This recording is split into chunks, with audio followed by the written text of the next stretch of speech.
So, we're just getting started with stock photography. Stay with me and I'll give you 7 valuable tips that will help you grow your income.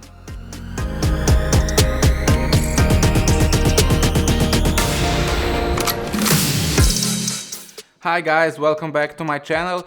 If this is your first time here, my name is Luka and I'm a full-time stock photographer and videographer. If you want to learn more about stock photography, you're in the right place, so subscribe to my channel for even more videos like this. So, stock photography is a great way to earn money with your images, especially if you're not a very experienced photographer. It's also a little bit different from classic photography, so I think you'll find these tips useful. So, let's just jump into it. Tip number 1 is be patient. There are tons of people that join stock photography websites all excited, willing to make some money, so they upload 10, 50 or maybe 100 images of nature, their dogs, cats or food, and after a month or so they realize that they haven't earned anything. So they are sure that it's impossible to earn money with stock photography, therefore they quit. But you have to be aware of some things here. First thing is that there are lots of images of dogs, cats, food, nature, so it's very hard to compete with them and to be noticed in this field. But we'll talk more about this in tip number 3, as it's not the subject of our first tip. The second thing here is that from my experience, an image starts to sell a few months after the upload and reaches its peak when it's around 1 year old, and after that sales starts to slow down. For this reason, an image can have no downloads in the first few months, but after that it takes off. Of course, there are also images that will never take off and will never bring you a lot of money. And it's also important to realize that from one shoot, only few images will actually make a significant number of sales. So it's not enough to just upload one set of images and wait for sales. Which brings us to tip number 2. Upload regularly. So like I said in my previous tip, a lot of people upload few images and then some more after a few months, and they think they'll make money with that. But that's just not going to happen. You have to understand that when buyer is searching for the perfect image for his project, the default search option on the site is best match. Customers almost never change this, so it's very important. And there is a certain algorithm behind the best match setting. Of course, nobody knows what's behind it, what do you need to do for images to reach the top, but for sure the algorithm prioritizes contributors who upload on a regular basis. And I heard from different contributors that when they stopped uploading for some time, a few months later they experienced a huge drop in sales. Of course, images were still selling, but in much lower quantities. So that's why it's important to upload as much as you can. At least few images per week, if not per day. And you may be wondering how much is few images? 2, 5 or maybe 10 images per day or per week? I would suggest at the beginning to upload at least 100 images per month, but that's really the minimum number. Below that, I think it's not worth even trying. Of course, it can happen that there will be months when you'll upload less than 100 images, and that's totally fine. But if you're planning to upload just 30 images every month, it's just a waste of time. There are millions of images coming in and yours will be lost among them. Tip number 3 is capture people. Like I said in the first tip, if you're shooting nature or food or animals, that's okay. But you will compete with this,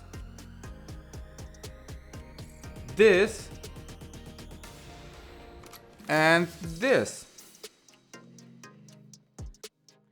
So of course, if you have this kind of images or you're passionate about these topics, yes, of course, upload them. They will sell from time to time, but I highly doubt that you can make a living with them. If you really want to make money with stock photos, capture people. And let me tell you the main difference between images with people and without them. There are tons of food, nature and similar stuff online, and yes, there is also a large number of images with people there. But let me tell you where the difference is. Food and nature shots that were shot 5 years ago or a week ago, they all look the same, because neither nature nor the food is changing very much. But when it comes to people, clothes, hairstyles, technology, it's changing all the time. So clients need updates. They will not buy an image of a woman working from home with a 2-inch thick laptop and a flip phone, for example. They want new, updated, modern pieces of technology in their images. But if the client wants an image of Machu Picchu, for example, it doesn't matter when it was shot, yesterday,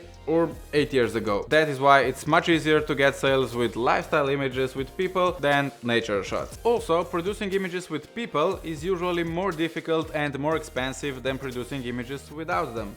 You have to prepare everything, plan what you'll shoot, direct the model, especially if you have 3, 4 or even more. You have to deal with model releases, pay the models, and so on and so on. And some contributors are not willing to do that, so by doing that you're shrinking your competition, so you have more chances for good sales. And of course, when you're shooting people, make sure you don't forget about model and property releases. If you don't know what those are, check out my previous video, which I'll link up here and also in the description below. I mentioned a few things about the releases there, but if you think it would be helpful to go more deep into that topic, be sure to write that down in the comments. Tip number 4 is diversify your portfolio. I came across a lot of websites which are suggesting to focus on one subject and master it. And that's totally fine for classic photography, where you specialize in one field and try to be the best at it. For example, if you're a wedding photographer and you like doing that, of course, focus on weddings and try to be the best. That way, people will know you as a wedding photographer and they will come to you when they will need their wedding images and not when they will need someone to shoot a concert or a product.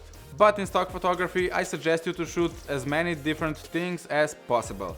Because, for example, if you're shooting only business scenes and these are the only images that you have in your portfolio, they will eventually start to compete with each other, especially if you're shooting with the same models all the time. Of course, business is a good topic and it's selling well, but it has a limited number of buyers, and I think having a wide range of content is a good idea. For example, you can shoot sports, couples, individuals in different situations, families, different occupations, small businesses, corporate business, industry, construction, farming, whatever you have access to. The harder it is to get an access for a specific topic, the more unique your photos will be, so they will stand out and you will sell them better. Two other things that you also want to diversify in your images are age and ethnicity. You should shoot people of different ages, from children and teenagers to mid-adult people and seniors. And the other thing is ethnicity. Usually, when a company is buying images, they want to illustrate that they are a global company, and they do that by having people of different ethnicities in their marketing material. A lot of companies won't buy an image that's only featuring Caucasian people, so with including people of other ethnicities, you are increasing chances of selling your images. Tip number 5 is don't overprocess your images. We all like to use some filters when we are posting images on social media, but in spite of all Instagram filters that are very popular right now, I highly recommend to avoid them in stock photography. Let me give you 2 good reasons for that. Firstly, filters are getting outdated together with such images. All those Instagram filters may be a hot topic right now, but in some time the trend will change. Secondly, customers sometimes want to process an image in their own way, but when you apply some heavy filter on an image, they won't be able to change it back to normal and you will lose that customer. I think no filter can make your image everlasting. And I'm not saying that you should upload raw, unedited images. Of course, you have to process the images to some degree, otherwise the potential client won't even notice them among others in search. But just don't overdo it.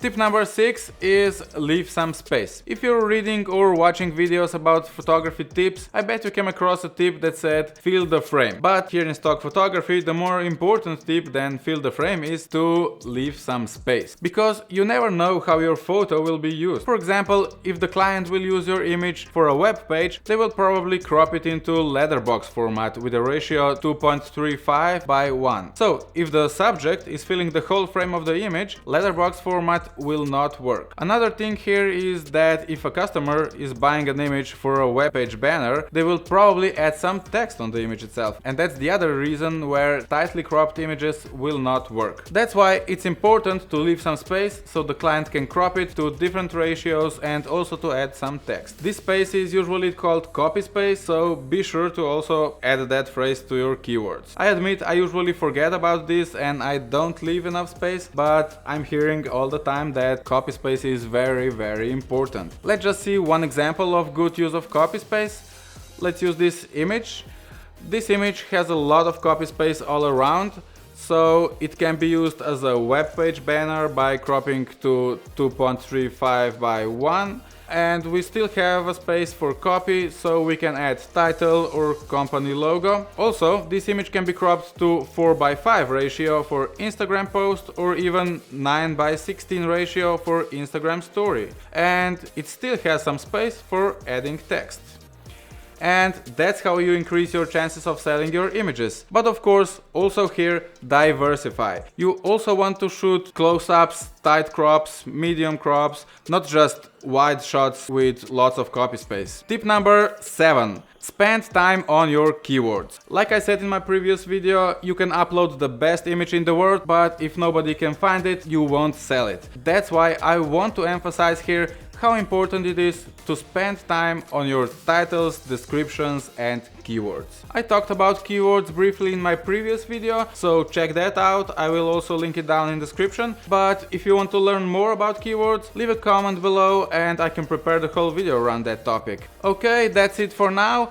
All these topics can be discussed further in more detail, so if you would like to learn more about specific topic from today's video or anything else about stock photography or photography in general, write that down in the comments. And if you find some useful tips, hit that like button, subscribe and also hit the bell button so you'll be notified about my new videos. Thanks for being here, I really appreciate your support and that's it. See you later.